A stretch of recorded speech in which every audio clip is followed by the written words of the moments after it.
আছে সবাই? আশা করছি সবাই ভালো আছেন, আমিও ভালো আছি। আমি আরও একটু চলে আসলাম রান্নাঘরে। স্বাগতম জানাচ্ছি সবাইকে আরও কিচেনে। তো বন্ধুরা, আজকে তো রান্না করবো নিরামিষ, যেহেতু বৃহস্পতিবার আমাদের নিরামিষ খাবারের দিন। আজকে রান্না করবো আলু আর সয়াবিন। আলু আর সয়াবিন? হ্যাঁ, এই যে আমি আজকে সয়াবিনগুলো ছোটো ছোটো করে কেটে নিয়েছি। ছোটো ছোটো বলতে মাঝখানকে এক কাটা দিয়েছি, আর আলুগুলো ছোটো ছোটো করে নিয়েছি। আর এই যে পাশে তার জন্য মশলা নিয়েছি, আদা। এইটা কি? এটা হচ্ছে কাঠমরিচ। কাঠমরিচ। হ্যাঁ, আর এই পাশে নিয়েছি আমি আদা, জিরা বাটা, লঙ্কার গুঁড়ো, হলুদ। আর এই পাশে নিয়েছি কিছুটা টক দই। টক দই। হ্যাঁ, তো আমি মশলাটা একটু জল দিয়ে নিচ্ছি, জল দিয়ে গুলিয়ে নেব। বন্ধুরা, মশলাটা এই যে সুন্দর করে আমি গুলিয়ে নিলাম। আর ফোড়নের জন্য শুকনো লঙ্কা, তেজপাতা নিয়েছি, আর থাকবে গোটা জিরা। আর এটা হচ্ছে আমাদের আজকে সবজি রান্না দিতে যাবে। আর এদিকে আছে দুধ আর পেঁপে পাতা দিয়েছি। আজকে বন্ধুরা আপনাদেরকে একটা জিনিস আমি দেখাবো, যে অনেকে যারা চিনেন এই কাঠমরিচটা অল্পতেই চিনে মানে তারা চিনে নেবেন। আর যারা চেনেন না, অনেক এলাকায় কিন্তু এগুলো পাওয়া যায় না। দেখুন, আজকে আমি আপনাদেরকে দেখাবো। মানে এটা বাজার থেকে যখন নিয়ে আসে তখন আমি চিন্তা করছি যে এটা একটু বোনেদেরকে আমি দেখিয়ে দেবো। তা দেখুন, এই এসে কিন্তু সেই কাঠমরিচ বা সইজাল। তা দেখুন, এটা কিন্তু একদম গোড়ার অংশ কতটা মোটা। আর এর কিন্তু চিকন ডাল হয়, এই যে সামান্য একটু আছে একটু সেই বসে দেখুন, এই ধরনের ডাল যখন বেরিয়ে যায় সেটা হচ্ছে চিকন চিকন ডাল হয়। আর এটা কিন্তু একদম গোড়ার গাছ। তাই সেটা আমি আপনাদের কাছে একটু দেখিয়ে দিলাম। তো বন্ধুরা, এই কাঠমরিচটা আপনারা কে কে চিনেন বা কে কে চিনেন না, সেটা একটু আমাদেরকে কমেন্টে জানাবেন। তাহলে কিন্তু অনেকটাই আমার কাছে ভালো লাগবে। তো ওর কাছে দেওয়া আছে। তো বন্ধুরা, আমি চলে আসলাম চুলার কাছে। চুলা অন করে দিচ্ছি। চুলার উপর কিন্তু কড়াই বসিয়ে দিয়েছি।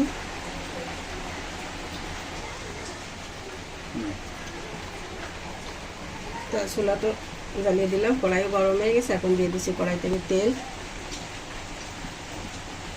আলু সয়াবিনগুলো ভেজে নেবো আগে। তেল গরম হয়ে গেছে, আমি এখন আলুগুলো দিয়ে দিচ্ছি, ভেজে নেব। আলুগুলো একটু লালচে করে ভেজে নেব।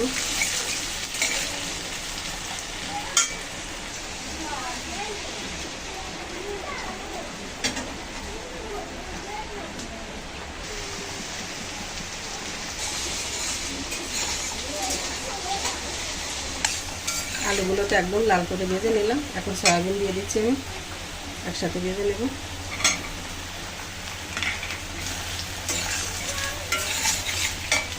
অনেকটা হলুদ দিয়ে দিয়েছি আলু সয়াবিনের সাথে। ভালো করে মিশিয়ে নিচ্ছি।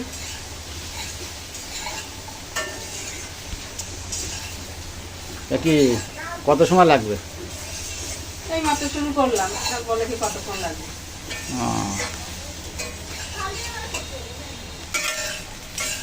আলু সয়াবিন সুন্দর করে ভেজে নিলাম। এখন আমি তুলে নেব।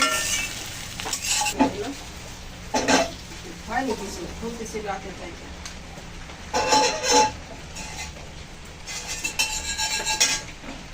নেচে গেছে, তুলে নিলাম। কড়াইতে আবার আমি তেল দিয়ে দিচ্ছি ফোড়নে দেওয়ার জন্য।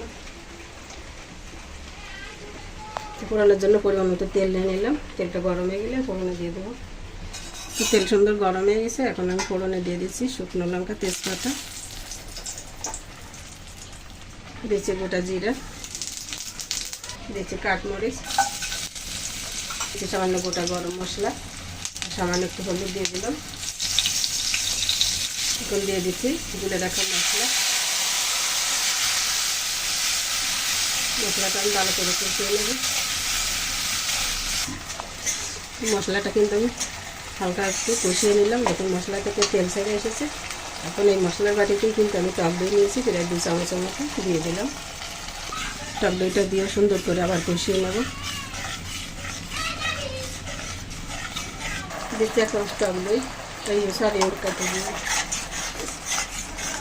টক দইয়ের ব্যালেন্সটা ঠিক রাখার জন্য একটু চিনি দিলাম। মশলা কিন্তু সুন্দর করে কষিয়ে নিলাম। দেখুন, উপর থেকে কিন্তু তেল উঠে এসেছে। এখন ভেজে রাখা আলু সয়াবিন দিয়ে দিচ্ছি আমি।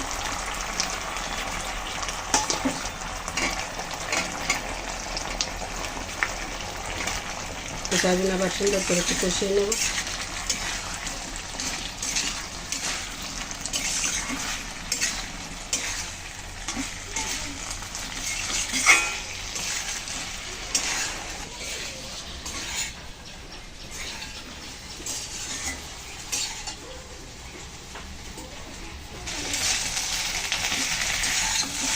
মশলা দিয়ে কষানো হয়ে গেল। এখন আমি জলের জন্য জল দিয়ে দেবো। দিয়ে দিচ্ছি জল। তরকারিতে জাল এসে গেছে, আমি এখন লবণ দিয়ে দিচ্ছি পরিমাণ মতো। ভালো করে একটু মিশিয়ে নিচ্ছি, ঢাকা দিয়ে দিচ্ছি। সাথে থাকুন বন্ধুরা, দেখতে থাকুন। ফিরে আসলাম অনেকক্ষণ পর, ঢাকনা খুলে নিচ্ছি।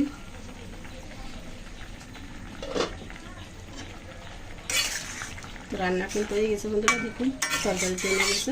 আমি এখন সবশেষে একটু ভাজা মশলা দিয়ে দিচ্ছি। দিচ্ছি জিরা গুঁড়ো,